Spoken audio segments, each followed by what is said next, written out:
in Hong Kong. Good morning, good afternoon, and good evening for another edition of WOWSA Live. We are here with our host, Ned Denison. Ned?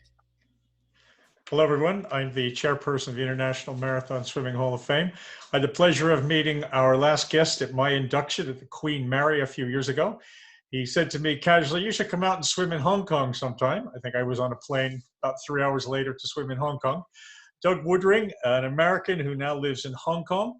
Doug, tell us how you got started in the marathon business in Hong Kong. Well, I've been here 25 years or more. I swam at Berkeley, and basically there just weren't any good open water swims here many years ago. And don't let Ronnie Wong know that I said that, but they were mostly for aimed at the local population and in Chinese, and most of the foreigners here and expats didn't have anywhere to swim and didn't know where to swim. And really it's the beauty of the coastline here that got my friend and I, Doug Wu, said we should be having swims along this island coastline, because it's much like Hawaii and New York put together, and most people don't know the Hawaii part. And so we 15 years ago started our first swim, and people just loved it. The waters are great, and we do it in times of the year when the winds are the right direction, so that it's not dirty at all on the sides of the island that we swim on. And well, here we are 15 years later, and we've got, you know, some big swims that we've been doing in Asia for a long time. So I have two humorous memories of the swim. The first humorous memory is the directions, which is we'll start just outside the the shark net. I always love that kind of a setting. And the first time I came out to see you, we came into the Middle Island Yacht Club, was it? Yes. And that was lovely, and up to the changing rooms and showers and everything. An unbelievable surprise. And a man appeared in a starched white outfit, holding a silver tray, offering me and my selection of shampoos and conditioners, which I have to say, Doug, it doesn't happen that often in my swimming career. Just describe your two big swims to everybody. So we have our first big swim that I started was called the Clean Half. And I named it that because it's the clean half of Hong Kong Island. So most of the things that I do are environmental related, trying to bring sports and the environment together, since we all use the water somewhere. And so we called it the Clean Half. It's 15 kilometers long. I got inspired after doing the Maui crossing with guys on the Olympic Club team years ago. And that relay is 10 miles, which is about 15K. And I just looked on a map in Hong Kong. I said, wow, where can we do the same sort of distance race? And it turned out it was from Stanley around this big headland, around which gets exposed at that time of year in October to very big swell, up to 2 meters, sometimes even more. And then along a huge wall, a giant cliff that's about 800 meters long, which we call the wall. You can almost body surf along it. And then it goes into Deepwater Bay, which is where the Middle Island Yacht Club is, which has been there for many, many, many decades. And that's where you ended up. So the Clean Half is the summer warmer water version. It's usually about 26 degrees, way too warm for you. And but beautiful, incredible. That's a relay race. Unlike Maui, it's not 6 people on a team, it's 5 people. And the longest you do is 20 minutes at a time, and then 10-minute intervals. So give people more time to get in the water.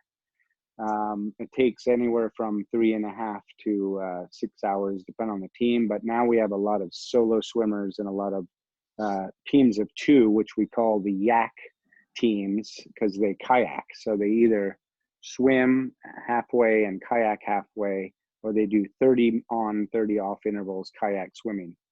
And then someone came to our race and said, this is way too hot. I can't swim in the hot water. And we wanted to have an event that was in Asia. These are the longest races, big organized races in Asia. So we wanted something that people could train for the English Channel and your kind of races in the cold. So we said, well, let's call it the Cold Half.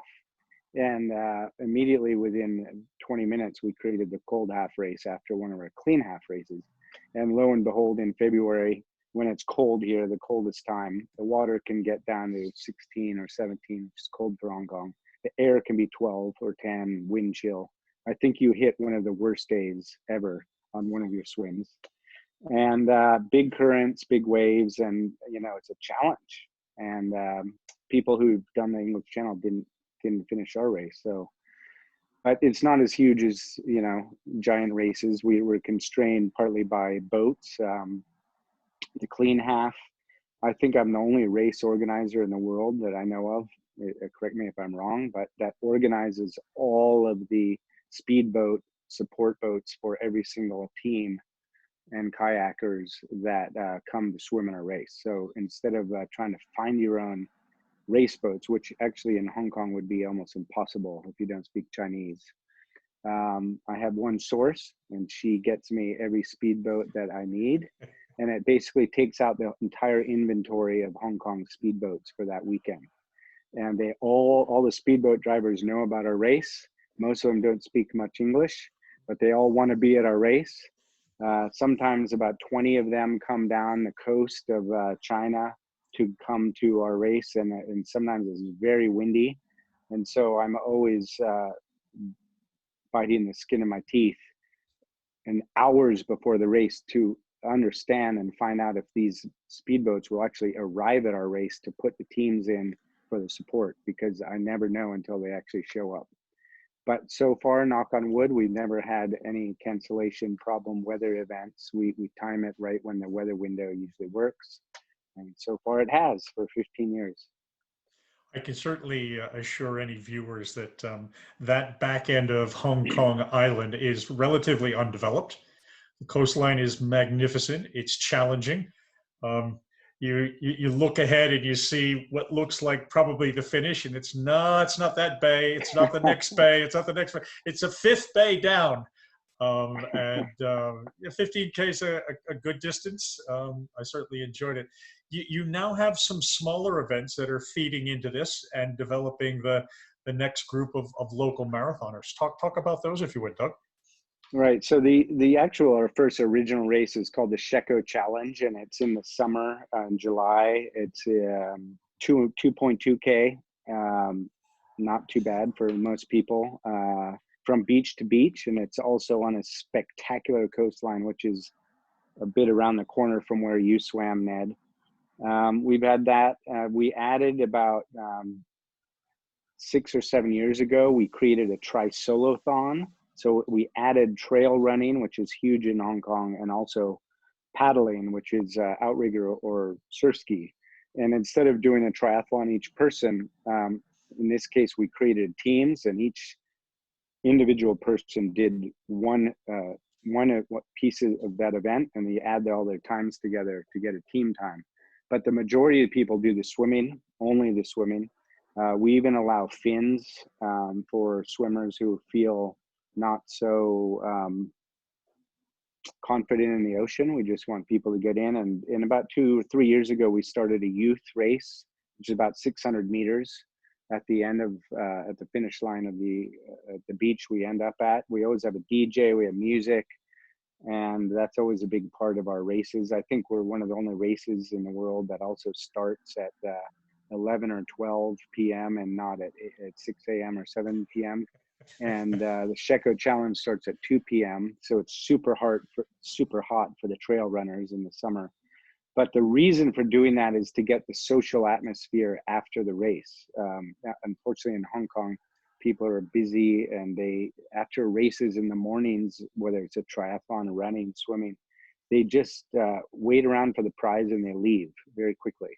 And they don't hang out, they don't socialize. And so we put our events later in the day so that you end up with a barbecue, music, and socializing until sunset, and people really love that atmosphere. And I want to talk, I mean, I don't know, you're going to ask me about the musicians, but I would say that's a cool angle of some of our races.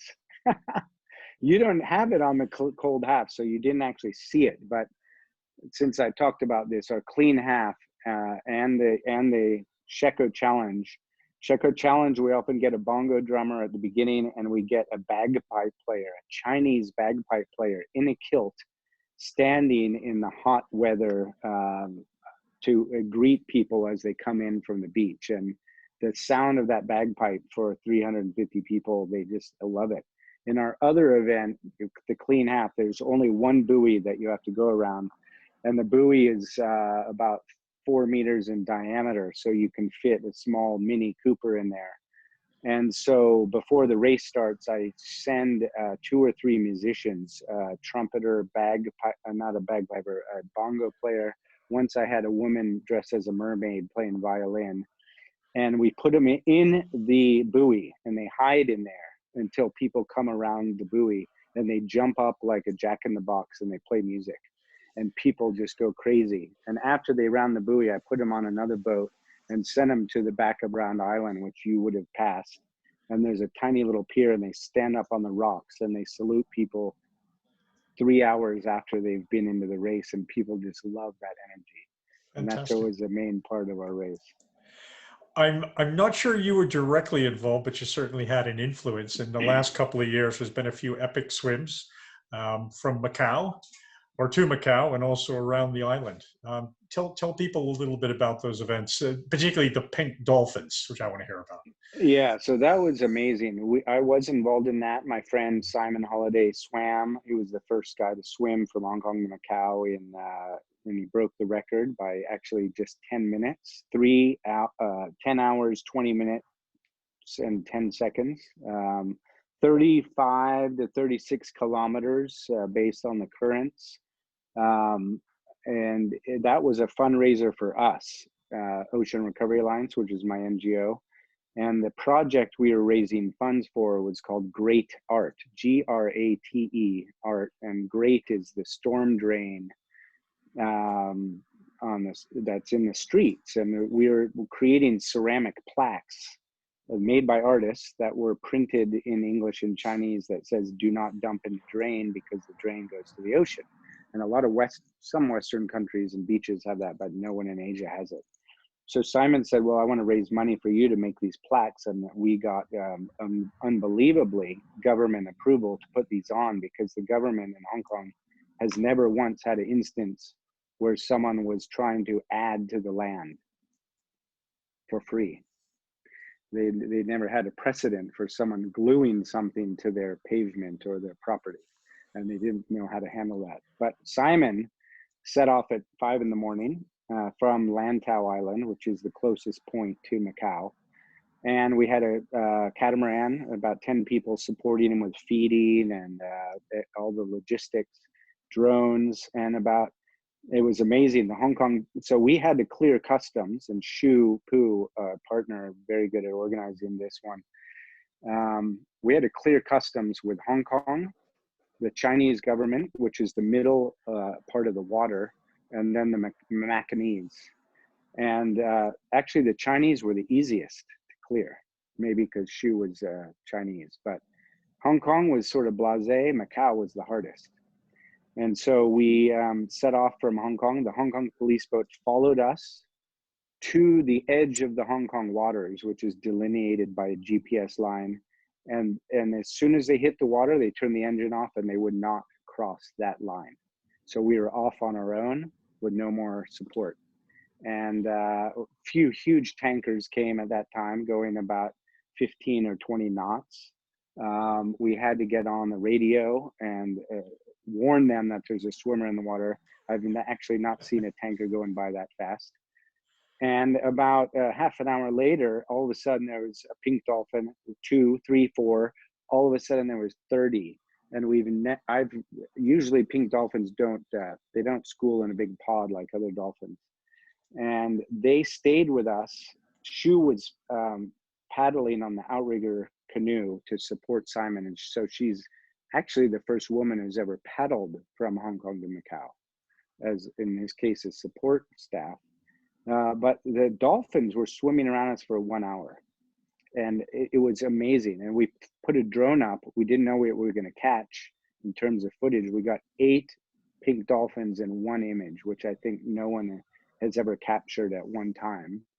And also we got an image of Simon in the water with the pink dolphin swimming. And I don't think there's ever been a picture of a human swimming with a pink dolphin, because the water here is brackish and silty, and you don't jump in the water to see a dolphin because there's no clarity in that part of the water. You wouldn't be able to see them underwater if you jumped in anyway.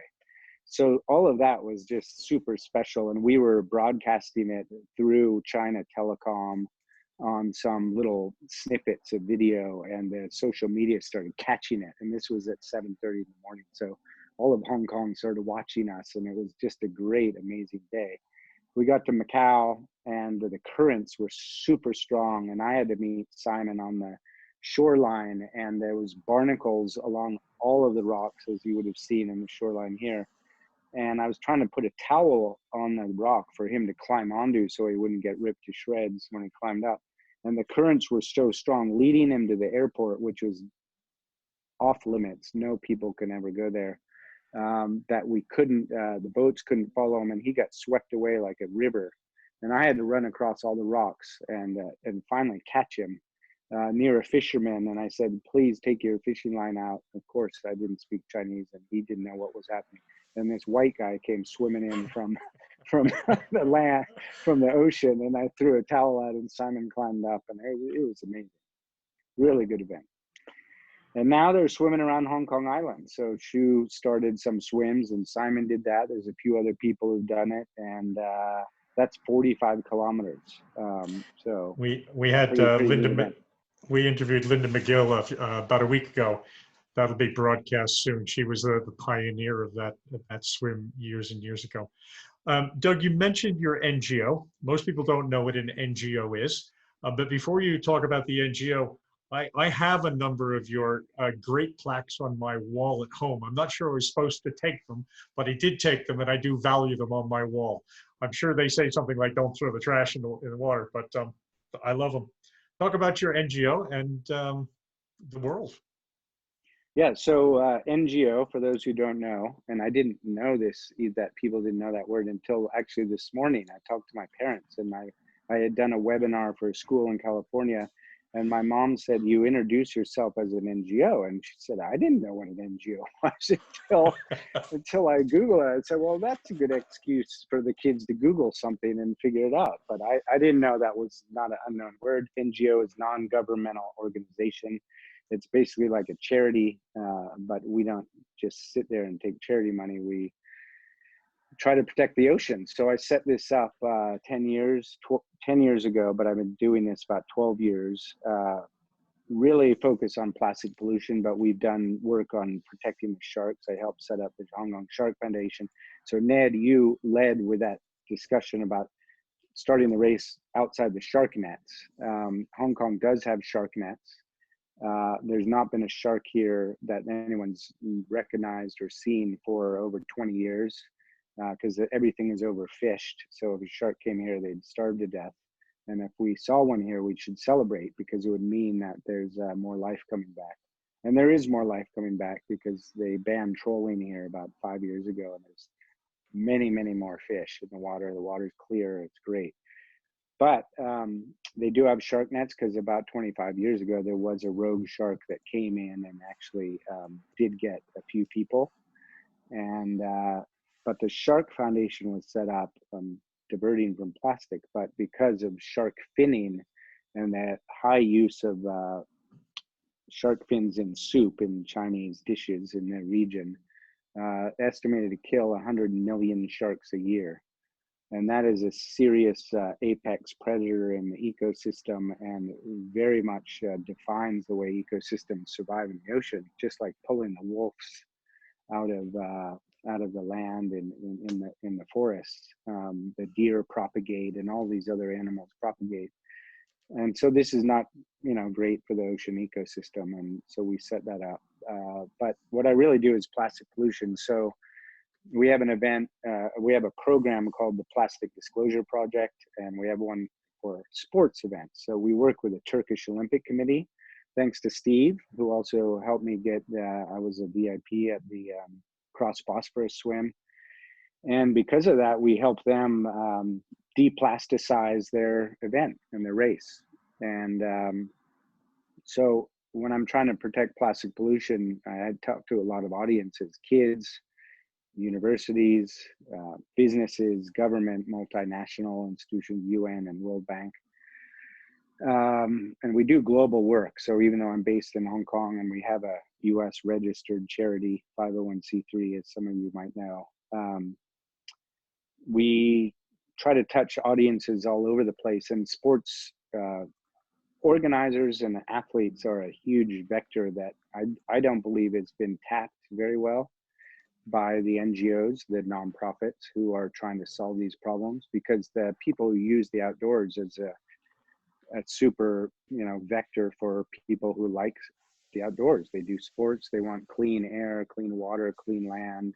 They don't want to run into a plastic bag. I mean, it's super scary when you're swimming and you might be thinking of the shark and you hit a plastic bag right in your face, and maybe the water's not that clear. It makes you want to walk on water. So I got inspired, about this. I've lived in Asia 25 years and I do a lot of sports events, and I see this trash more than other people have seen, and diving and remote places. And 10 years ago, I said to myself, why is there not a global real push on this topic? Much more than just little localized beach cleanups. And so we've been working on this for a long time. One of the first groups in the world working on it globally on policy ideas and changes that doesn't live in the West. Most of the other NGOs come out of Europe or the US, and we've been based here because I'm here. But I really think that, the swimming world could be a big catalyst to this. So if you're an event organizer and you have a sponsor who comes up to you and says, I want to give you free water bottles and I want to give you free drinks and this, and it's now we have the power. We have a big audience. We have people they want to reach. We have the power to say that to them, well, if you're going to give me the water bottles, you have to pick them up with your staff, and you've got to bring your volunteers, and you've got to do this. Or, looking at the packaging for your t-shirts that you give out, looking at the ways that you serve food to people with plastic plates and forks. And this is what our program PDP Sport is all about, is just to get people to plan a little bit better. It's not just for swims, it's any sport event. But it's great. You'd be happy to know for my event in Cork, you bring your own cup and you bring your own fork or spoon or whatever it is. We do not give them out.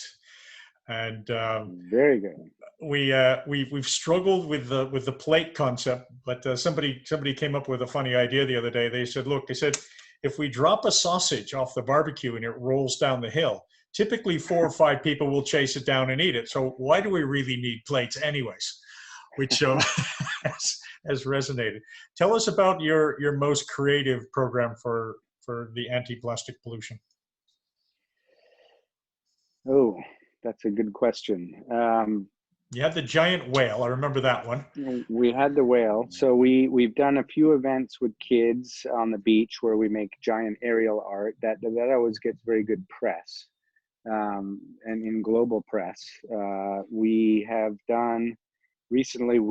You might have seen a giant plastic whale made of plastic, which actually came from the North Pacific Gyre on the island of Hawaii, but was made in New York and was built for Bruges in Europe.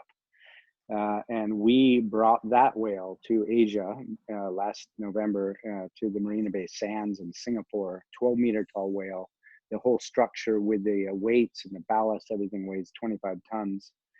But it's a beautiful piece of sculpture that just begs the question of why is this here? Why is there plastic? Why is the whale made of plastic? What are all these pieces? Where do they come from? And it's just a way to attract people's attention without hitting them over the head and telling them you shouldn't do this. We had everyone who went by it took pictures of it, including the Prime Minister. And it was great. And we were going to have it in Shanghai for 3 months in front of the Natural History Museum right now. And the virus sort of killed that one. So we had a site next to the Sydney Opera House at the Botanical Garden. We had the best site in Bangkok. So I like doing these big public visibility projects because it gets people talking about stuff. We've done a great work in Cambodia. We started a project 2 years ago called the Water Falling Festival. When the water goes down in the Tonle Sap Lake, it's the only lake in the world that rises and falls 6 meters a season. That's 18, 20 feet. And then when the Mekong floods, then the water comes back. So we have the Water Rising Festival. And the problem is when the water falls, it pulls all the plastic out of the villages into the trees and the bushes. So when all the tourists come, they will go down these canals and they look at all these trees. It looks like there's bad Christmas ornaments in them, and it's all plastic bags and plastic garbage. And so we've created a program to get the fishermen, even the monks, everyone involved in these cleanups, and it's just been spectacular. And we did it very under the table and undercover because Cambodia is a tricky place to maneuver if you're a NGO and a foreign group. But we now have full local government support and full provincial support, and I have a local partner. It's all through local people, and it's happening twice a year now. And now we're protecting the rivers. Now we're doing a mountain program, pick it up, take it away. So that's, to me, what has been a huge success in terms of community engagement, much different than just the beach cleanup or something. You talked about COVID. What's your personal situation in Hong Kong now, and what does it look like? Well, knock on wood, lucky to say, which is kind of ironic in the world today, that we're part of China anyway, but we're on the edge of China, and we have one of the safest cities in the world, 8 million people, only 4 deaths since day one, only 1,500 cases. I think that's really because people learn from the SARS. Taiwan is also very good. Singapore has gone into big numbers because of the foreign labor situation. They all live in very tight dormitory, bad living conditions, and it spread quickly. But most of Asia really learned from the SARS event when I was here during that. So they're very concerned about hygiene, cleaning, washing, touching surfaces, and everyone wears a mask. And so at the beginning, the Westerners didn't think wearing masks is so important because those masks aren't that great for protecting inward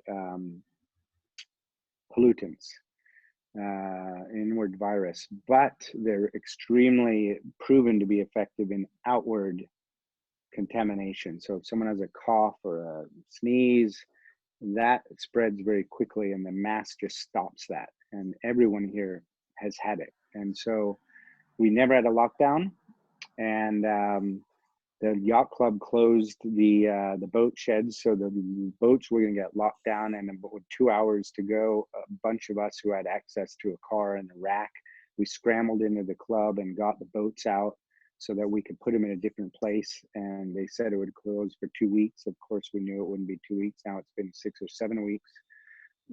But we can still go out, and we've been paddling. I think I'm the fittest I've been in 15 years because I've been hiking and working out and using outdoors, which is what Hong Kong's so great for.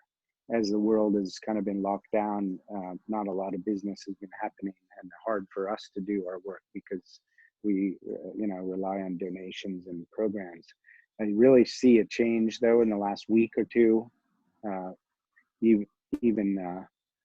Even internationally, it seems people are back on emails and they're back planning things again, and that's good. And even today, I think we might have got funding for a giant recycling project here in Hong Kong that I've been working on for 6 years, but the timing has never been right. And now I think today we just got it. So it could be a very interesting story.